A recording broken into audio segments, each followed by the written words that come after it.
নমস্কার বন্ধুরা, লগ্নস কিচেনে তোমাদের স্বাগত। আজ আমি তোমাদের জন্য নিয়ে এসেছি সুন্দর একটি তালের ক্ষীরের রেসিপি। একটু আলাদা রকম রেসিপি, তোমরা দেখতে থাকো। এর জন্য আমি প্রথমে 500 ml দুধ নিয়েছি, যেটা কয়েকবার ফুটে উঠলেই আমি নামিয়ে রাখবো। এই দুধের মধ্যে কিন্তু কোনো কিছু মেশানো নেই, শুধু দুধটাই একটু ভালো করে জাল দিয়ে নিচ্ছি। দুধ আমার ফুটে উঠেছে, এবার দুধটা আমি নামিয়ে রাখবো। আর তালের থেকে কিভাবে তালের শাঁস বা কাতটা আলাদা করে বের করতে হয় সেটা আমি আগের ভিডিওতে দেখিয়ে দিয়েছি, তাই আজকে আর দেখাচ্ছি না। গ্যাসে একটা প্যান বসিয়ে নিয়েছি, 2 চামচ গাওয়া ঘি দেবো। তোমরা কিন্তু অবশ্যই গাওয়া ঘি দেবে, অন্য কোনো কিছু ব্যবহার করবে না।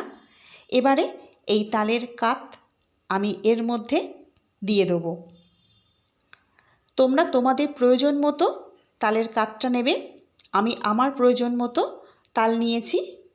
অবশ্যই কিন্তু গাওয়া ঘি ব্যবহার করবে, অন্য কিন্তু কিচ্ছু দেবে না। এবার ঘি আর তালটা খুব ভালো করে জাল দিয়ে নেব। দেখবে একটু জাল দিতে দিতেই খুব সুন্দর একটা গন্ধ বের হচ্ছে।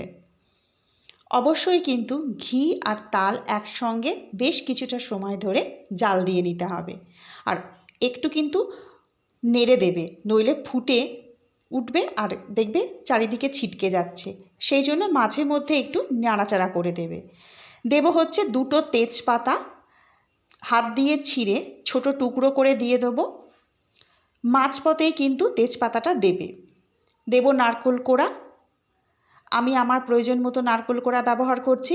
তোমরা কিন্তু অবশ্যই তোমাদের প্রয়োজন মতো নারকেল কোড়াটা দিও।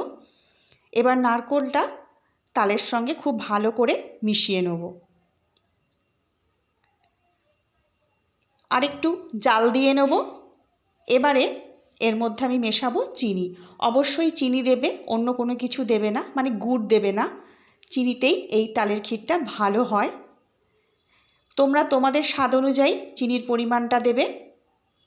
অনেক সময় দেখবে তাল একটু তেতো হয়, অনেক সময় বলতে বেশিরভাগ ক্ষেত্রেই তাল একটু তেতো হয়, সেক্ষেত্রে কিন্তু দুধের পরিমাণটা একটু বাড়িয়ে দেবে।